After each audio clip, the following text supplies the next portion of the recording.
बाबा जी, मेरा एक प्रश्न है।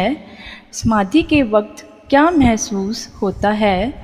कृपया विस्तार पूर्वक वर्णन करने का कष्ट करें। शरद पूर्णिमा की वो रात मेरे शहर में रोजाना सुबह और रात्रि में गौशाला मंदिर में जाया करता था। गौशाला मंदिर के करीब एक समाधि हुआ करते थे बाबा धर्मदास के।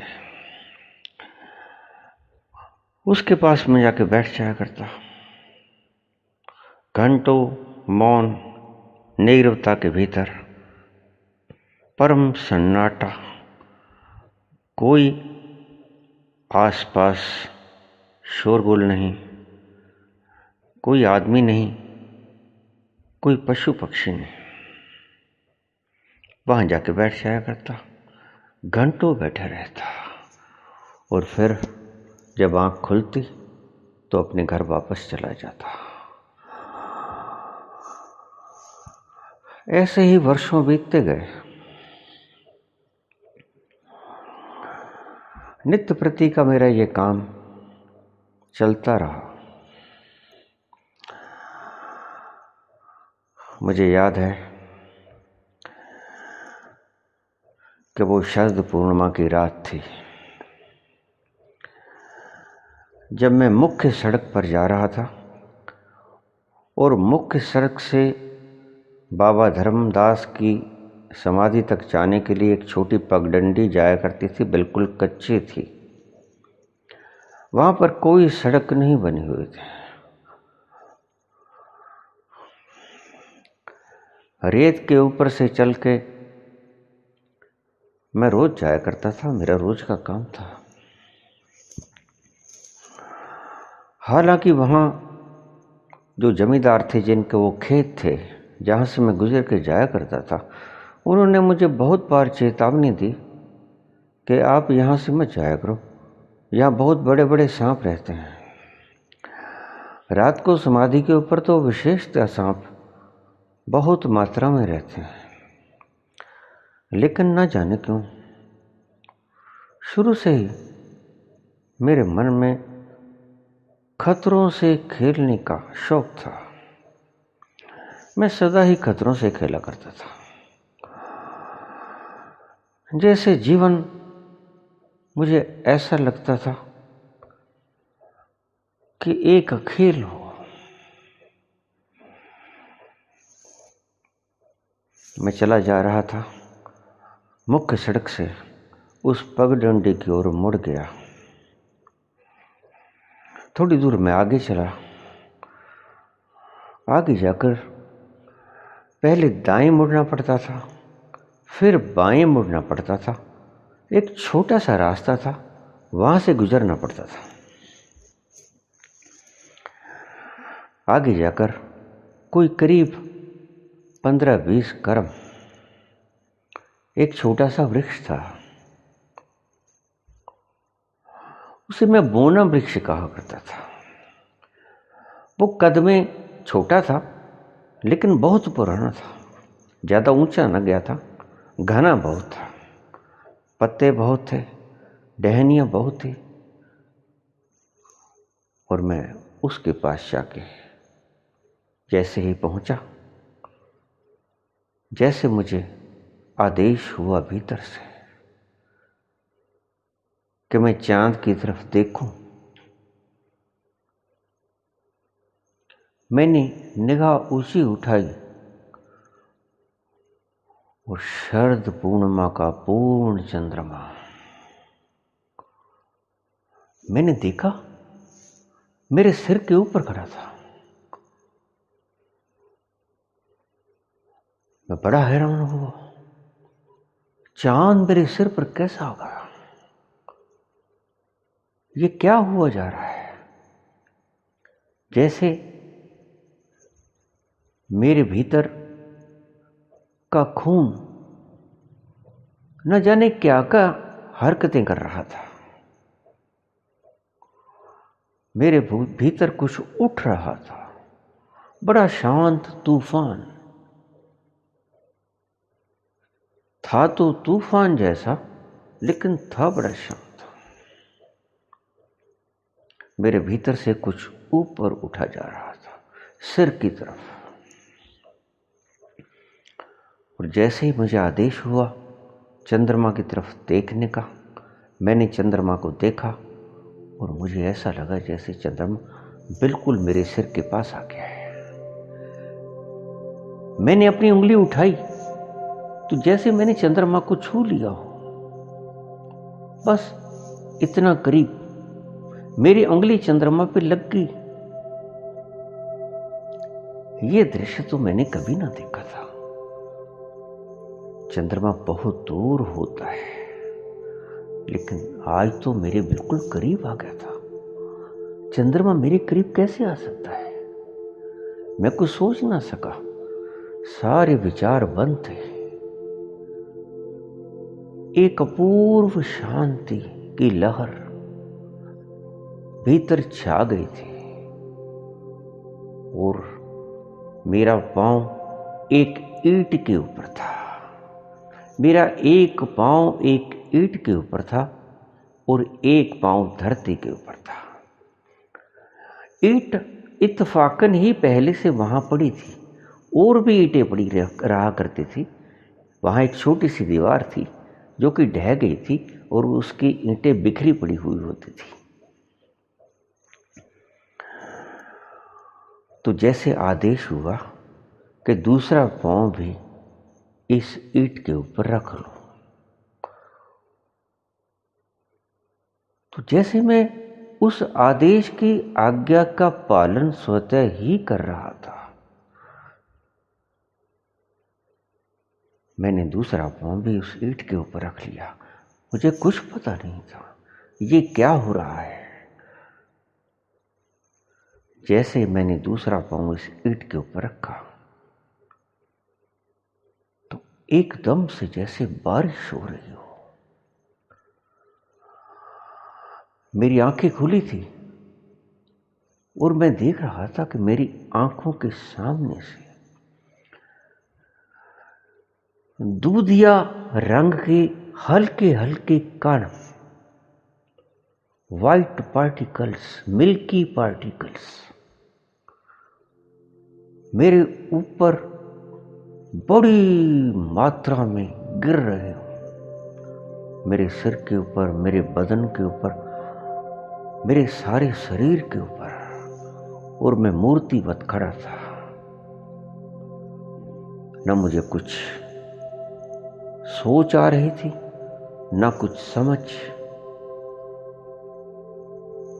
और जैसे मेरे ऊपर किसी ने दूधिया कणों का पूरा समुद्र उड़ेल दिया हो, इतनी मात्रा में थे कि उनका वर्णन करना अत्यंत कठिन है। वो मेरे ऊपर लगातार गिरे जा रहे थे और मैं कुछ भी समझ नहीं पा रहा था। जैसे जैसे वो गिरे जा रहे थे, वैसे वैसे मेरे भीतर अपूर्व शांति छा रही थी और जैसे मैं लुप्त हुआ जा रहा था। मेरा सारा शरीर लुप्त हो गया, मुझे शरीर का कोई भान न रहा, देहभान समाप्त हो गया और ऐसा लगा कि मैं फैलता ही जा रहा हूं। मेरा विस्तार होता जा रहा है, विस्तार होता होता होता न जाने कहां तक मैं फैल गया हूं। चंद्रमा मेरे भीतर समा गया, चांद तारे मेरे भीतर समा गए, सारा आसमान। और मैं क्या देखता हूं कि वो जो दीवार ढह गई थी, वो दीवार, लंबी दीवार, एक छोटी दीवार, और वहां हरियाली बहुत थी, पेड़ बहुत थे, छोटे छोटे पौधे भी थे। धरती हरियाली की रंग से रंगी थी। बड़ा सुंदर माहौल था। हल्की हल्की ठंडी हवा चल रही थी। रात्रि का वक्त करीब 8:30 के करीब वक्त होगा। मेरे पास घड़ी तो न थी, लेकिन मैं अंदाजा ही बता रहा हूं आपको। मैं फैलता चला गया और वो दीवार मुझे धीरे धीरे लुप्त होती नजर आई, जैसे गुम हो रही हो, विलीन हो रही हो, जैसे उसका अंत हो रहा हो। और मैं उस दीवार के आर पार देखने में समर्थ था। उसके पास एक छोटा सा गोदाम था। वो गोदाम बहुत ऊंचा गोदाम था। उसके दीवारें लुप्त होनी शुरू हो गई। वो पेड़ जिसे मैं बोना पेड़ कहता था, करीब करीब उसके पास ही खड़ा था मैं। ऐसे समझिए कि उसके नीचे से ही था। वो भी गायब होना शुरू हो गया। धीरे धीरे सभी कुछ गायब होता चला गया। मैं गर्दन न इधर हिला पा रहा था, न उधर हिला पा रहा था। एक बुद्ध की माफिक, जस्ट लाइक ए स्टैचू। मैं खड़ा था और शरीर का कोई भान न था। कुछ भी पता न था। कौन हूं, कहां हूं, कि क्या हो रहा है।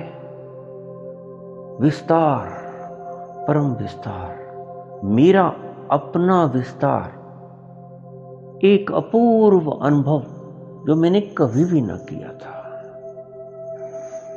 एक क्षण पहले मैं चला रहा था और न जाने फिर कोई और छोर न रहा। मेरा कोई और छोर न रहा। जैसे मैं सारे ब्रह्मांड में समा गया हूं और सारा ब्रह्मांड मेरे में समा गया है। ये दोनों घटनाएं एक साथ घटती हुई नजर आई। समझ समाप्त थी। अनुभव, सिर्फ अनुभव ही बचा था। दर्शन मात्र शेष था। सिर्फ दिख रहा था, अनुभव ही हो रहा था, जैसे और कुछ भी न हो। सामने समाधि बाबा धर्मदास की भी नहीं नजर आई। सब एक शून्य दिख रहा था। मैटीरियलिस्टिक वर्ल्ड, ये भौतिक संसार जैसे लुप्त होता जा रहा था। धीरे धीरे धीरे सभी कुछ लुप्त हो गया। वहां न कोई वृक्ष था, न कोई पेड़ पौधा था, न जमीन थी जिसके ऊपर मैं खड़ा था, न दीवारें थी, न वो गोदाम था, न बाबा धर्मदास की समाधि थी, और न ही मुझे कुछ ठोस चीज नजर आ रही थी। सभी कुछ जैसे पारदर्शी हो गया हो। कुछ भी ऐसा न रहा जो मेरी दृष्टि में बाधा डालता। सॉलिडिटी खत्म हो गई। ठोस सत्व सब समाप्त हो गया। भौतिक संसार का जैसे नाश हो गया हो, विलुप्त होता जा रहा था। सभी कुछ धीरे धीरे आखिरकार सभी कुछ विलुप्त हो गया। कुछ भी बाकी ना रहा और मुझे कोई सुधि बुध नहीं थी। एक अपूर्व शांत एक अपूर्व आनंद से भरा हुआ मेरा चित्त और मैं ही मैं, सिर्फ एक मैं और कुछ बचा नहीं। जिधर भी मुझे अनुभव होता मुझे मैं ही दिखता, मुझे मेरा विस्तार ही दिखता, जैसे सारा ब्रह्मांड, टोटल यूनिवर्स मेरे भीतर समा गया हो और मैं सारे ब्रह्मांड के भीतर छा गया हूं। मेरा कोई आदि कोई अंत न समझ आ रहा था, न दिख रहा था। बस एक अज्ञात अनुभव, कोई सीमा ठीक ठीक से समझ ना आए, कहां तक का फैलाव, कहां तक मेरा विस्तार हो गया। और सभी कण कण में जैसे वो दूधिया से पार्टिकल्स सभी जगह, जैसे एक पूरा समुद्र मेरे ऊपर गिरने को आतुर हो। और जैसे ही मेरे ऊपर गिर रहा था वैसे ही मैं पूर्व शांति मस्त होता जा रहा था, जैसे किसी ने मैं के समुद्र में,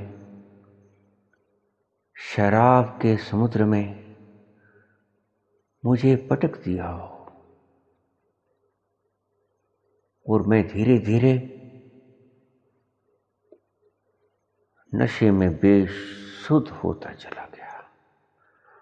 सब कुछ गुम हो चुका था, कुछ भी नजर न आ रहा था। एक अनुभव, सिर्फ अनुभव, अपूर्व शांति का अनुभव। सभी कुछ मेरे पे लगातार गिरे जा रहा था, मेरे ऊपर बारिश हो रही थी। वो दूधिया कण, मेरे पास कोई शब्द नहीं है आपको बताने के लिए। जैसे मैं ये कह दूं कि दूधिया कणों का समुद्र मेरे सारे शरीर को नहला गया, लगातार गिरे जा रहा था। अनवरत धारा मेरे ऊपर गिरी जा रही थी, फेंकी जा रही थी, न जाने कहां से आ रही थी।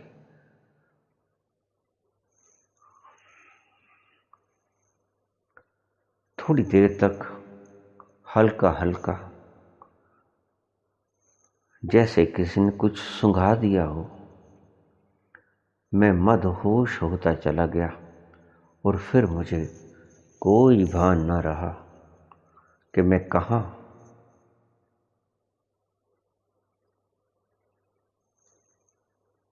मुझे किसी ने आके हिलाया। धीरे धीरे मैंने आंखें खोली। जैसे ही मैंने आंखें खोली तो मैंने देखा कि वहां से एक जमींदार जा रहा था और मैं उस पगडंडी के ऊपर ही खड़ा था, वैसे ही एक बुत की तरह, मदहोश, बेहोश। वो मुझे हिला रहा था और धीरे धीरे मैंने आंखें खोली। मैंने देखा तो वह व्यक्ति, वृद्ध व्यक्ति, मुझे कह रहा था, मुझे जानता था वो, ये क्या हो गया है आपको? कितनी देर से आप खड़े हो यहां? मैं धीरे धीरे जैसे मेरे भीतर होश का आगमन होता जा रहा हो। धीरे धीरे मुझे होश आने में कितना वक्त लगा ये भी मैं आपको कुछ नहीं बता सकता। मैंने देखा वो आदमी खड़ा था और पीछे बैल खड़े थे। मुझे व्यक्ति कहने लगा 2 बज गए हैं, सुबह के 2 बज गए हैं। मैं कुछ न बोल सका। मैं धीरे से अपने पाँव को उठाया, चल सकता था। धीरे धीरे चला, चलता चलता पगडंडी को पार किया और सड़क पे पहुंच गया। धीरे धीरे चल के मैं अपने घर पे चला गया और मैं अपने कमरे में जाके लेट गया। लेकिन मुझे कोई सुध बुध नहीं थी। ये सारा जैसे कोई अज्ञात शक्ति करा रही।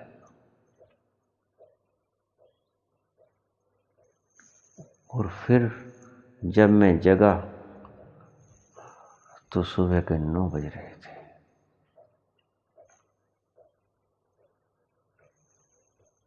बहुत दिल को सुकून देने वाला दृश्य था। मुझे ऐसा लगा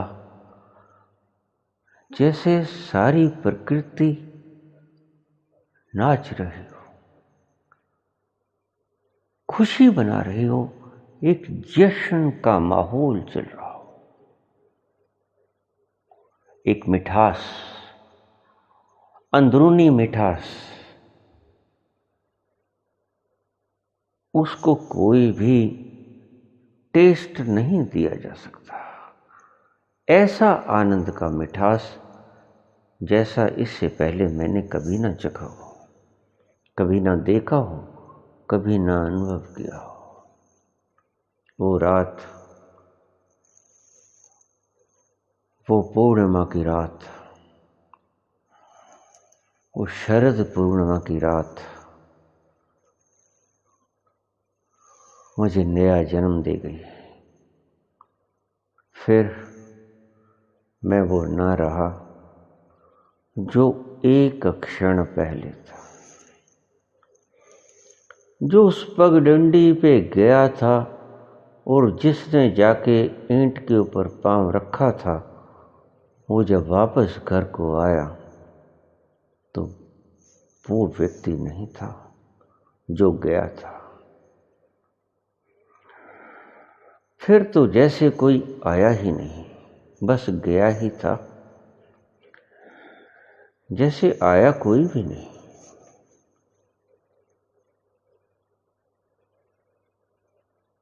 ये मुझे मेरा समाधि का अनुभव मैंने आज पहली बार आपके सामने इसका जिक्र किया है। मैंने आज तक ये किसी को भी नहीं बताया था। आज पहली बार मैं आपके आगे बता रहा हूं।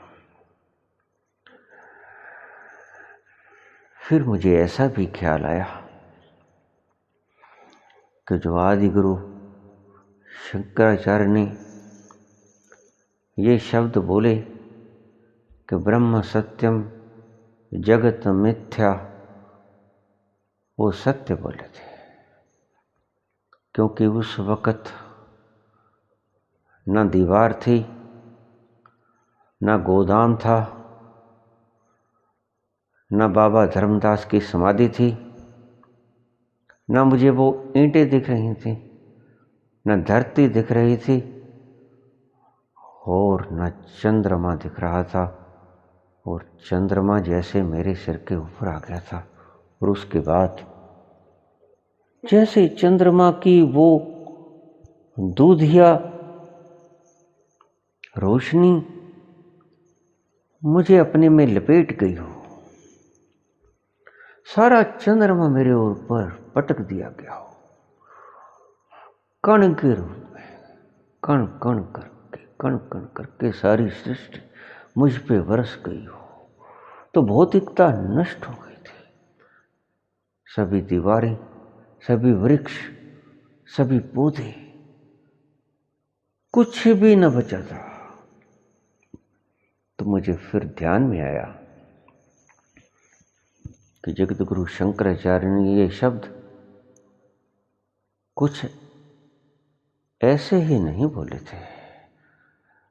ये अनुभव उन्हें हुआ होगा और तभी उन्हें बोला होगा कि जैसा आपको दिख रहा है ये संसार वैसा नहीं है। नहीं है ये घर की दीवारें, नहीं है ये दरवाजे, नहीं है ये पेड़ पौधे, नहीं है ये चांद तारे, नहीं है ये ब्रह्मांड। ब्रह्म सत्यम, बस एक ही सत्य है। जगत मिथ्या, जगत एक भ्रांति है। उस दिन मुझे मालूम हुआ कि निश्चित ही जगत एक भ्रांति है।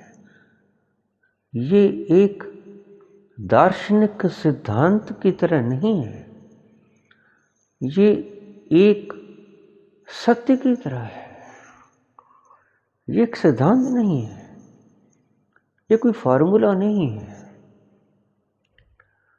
ये कोई शास्त्र में लिखी हुई बातें नहीं है। ये प्रगाढ़ अनुभव से उन्होंने ये बात कही होगी। और तब मैं आश्वस्त हुआ कि शंकराचार्य जैसा व्यक्ति आपको सिर्फ समझाने के लिए शब्दों का ही प्रयोग नहीं कर रहा है, बल्कि शब्दों में एक परम सत्य को उंडेल रहा है। ब्रह्म सत्यम, जगत मिथ्या। उस दिन मैंने यही देखा कि जगत मिथ्या है। ऐसे मिथ्या नहीं है जैसे हम सोचते हैं। जैसे आज हम जगत की व्याख्या करते हैं कि क्या ले जाओगे यहाँ से, क्या लेके आए हो, ये मतलब नहीं था उनका। उनका मतलब ये था जो आज मुझे दिखा। ब्रह्म एक में ही फैला हुआ, दूसरा कोई नहीं है। भेद की सब दीवारें गिरा दी गई, सब गिर गया, सब ढह गया। दूर दूर तक एक ही फैलाव, एक ही फैलाव। इसे तुम का फैलाव कह लो, इसे मैं का फैलाव कह लो। शब्दों की अदल बदल है, इसके अतिरिक्त कुछ भी नहीं। उस दिन मैंने देखा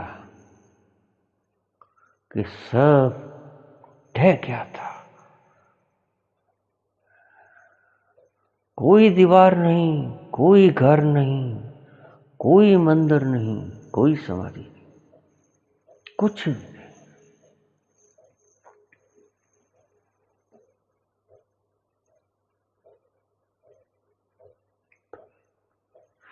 अवाक बहुत दिनों तक मैं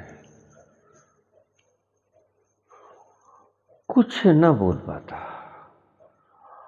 चलता फिरता और मैं मंदिर तक जाता, वहां बैठ जाता। मुझे कोई सुध बुध ना रहे। खाना पीना, चलना फिरना, देखना, बोलना बहुत कम हो गया। जैसे हम नाम मात्र कह दें कि नाम मात्र ही रह गया हो।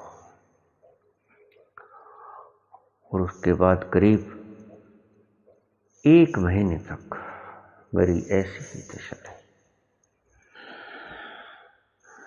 मैं मेरे पिताजी की दुकान थी, मैं वहाँ जाता तो मैं खुद ही चाय बना के पी लेता। पिताजी कहते, क्या बात, तुम ऐसे कैसे फिर रहे हो, तुम्हारा कुछ दुखता है? मैं उन्हें यह भी ना कह पाता कि नहीं, मेरा कुछ नहीं दुख रहा है, मैं बिल्कुल ठीक हूं। कुछ बोल ही ना पाता। मैं जाता, दुकान पे अपनी चाय बनाता और एक कोने में लग के चाय पी लेता और फिर मैं अपने मंदिर में चला जाता। खाना खाना घर पे आ जाता, कभी आता कभी ना आता।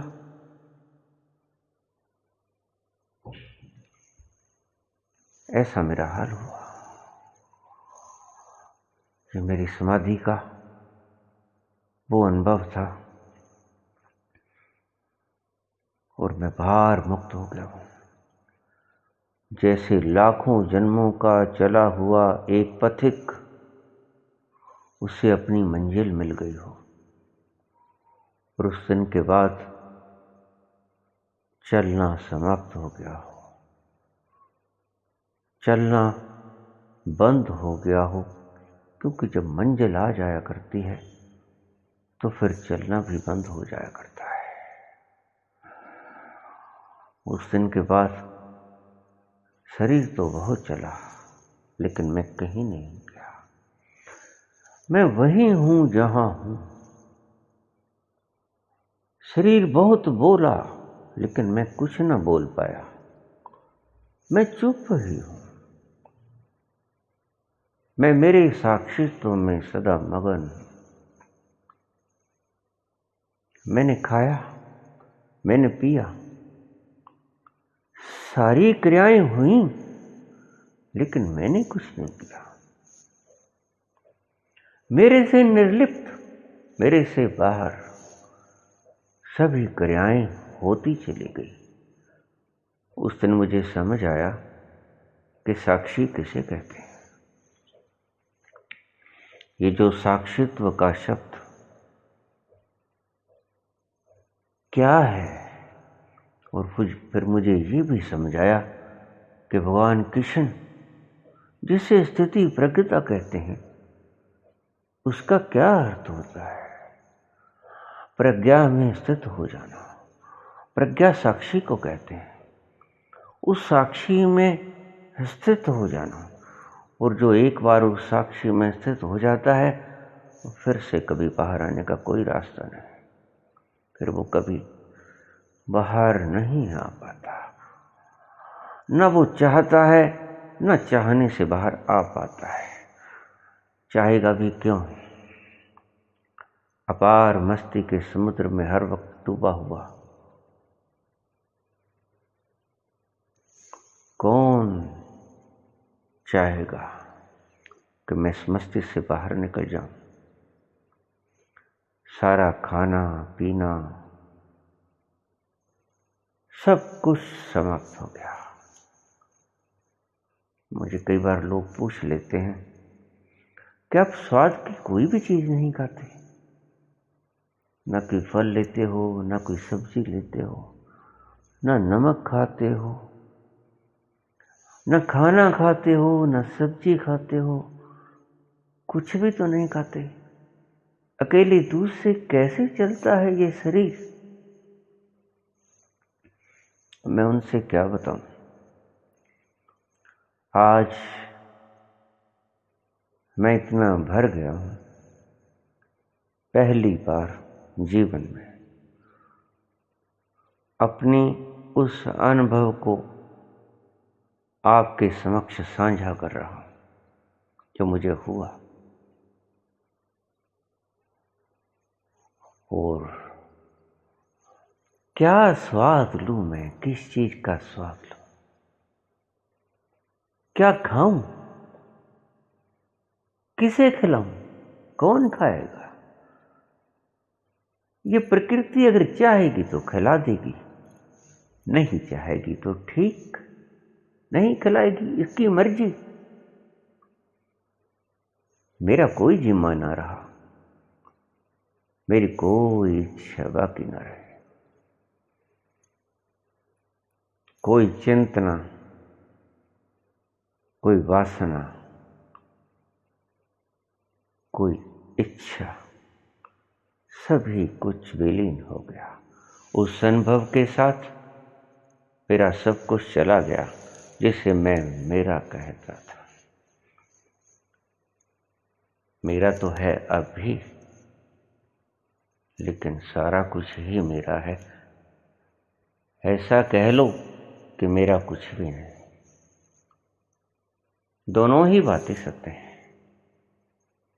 बात तो ये समझ से बाहर की है, लेकिन है यही सत्य कि मेरा कुछ भी नहीं और सब कुछ मेरा है। ये दोनों ही बातें इकट्ठी ही सत्य हैं, यद्यपि शब्दों से नहीं समझाई जा सकती। इसीलिए उस अवस्था को प्राप्त हुए व्यक्ति मौन हो जाया करते हैं या बोल के भी बोल नहीं पाते और आपसे हाथ बांध लिया करते हैं कि नहीं बोल पाया, क्षमा करना। कुछ तो बोल ही नहीं पाते क्योंकि वो बोला जा नहीं सकता। अब मैं इसे कैसे समझाऊं? ये सारा कुछ जो मैंने देखा, ये मैं आपको कैसे समझाऊं? ये मुझे दिखा, मैंने देखा सब कुछ, लेकिन शब्दों में तो मैं आपको अब भी नहीं समझा सका हूं। अब भी मैं अपने आप को यही समझ रहा हूं कि मैं नहीं बोल पाया।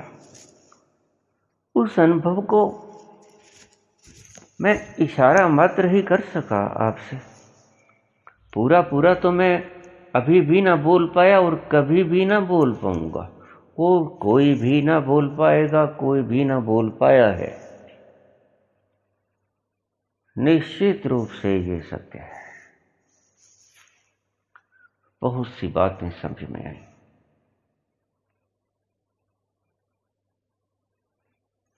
एक एक दरवाजा खुलता गया, सच्चाई का एक एक दरवाजा खुलता गया, एक एक दरवाजा खुलता गया, और फिर सारे दरवाजे जैसे मुझे एक मास्टर की मिल गई हो, मुझे एक ऐसी कुंजी मिल गई हो जो किसी भी ताले को लगा दो वो ताला झट से खुल जाएगा।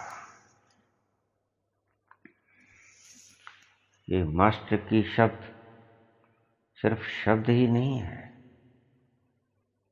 ये वास्तविकता है। उस दिन मुझे वो मास्टर की ही मिली। अब इस अनुभव को मैं आपसे कैसे समझाऊं? बोला, आज बोला, लेकिन नहीं बोल पाया, ये भी जानता हूं, भली भांति जानता हूं।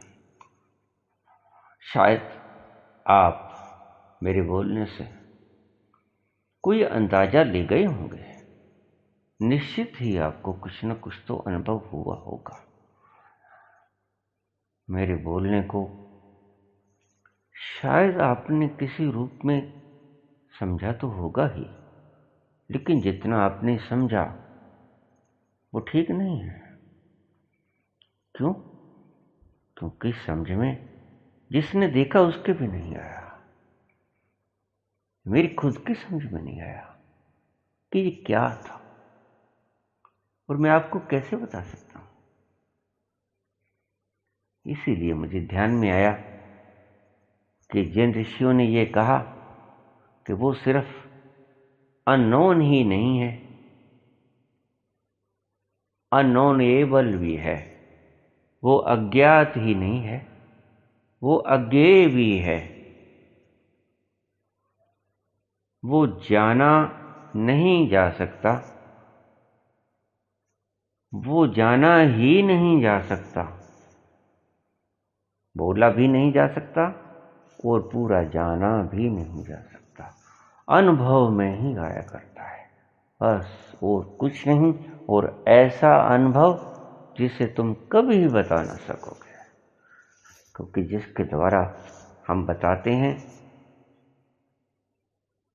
वो बोलना, ये जीवा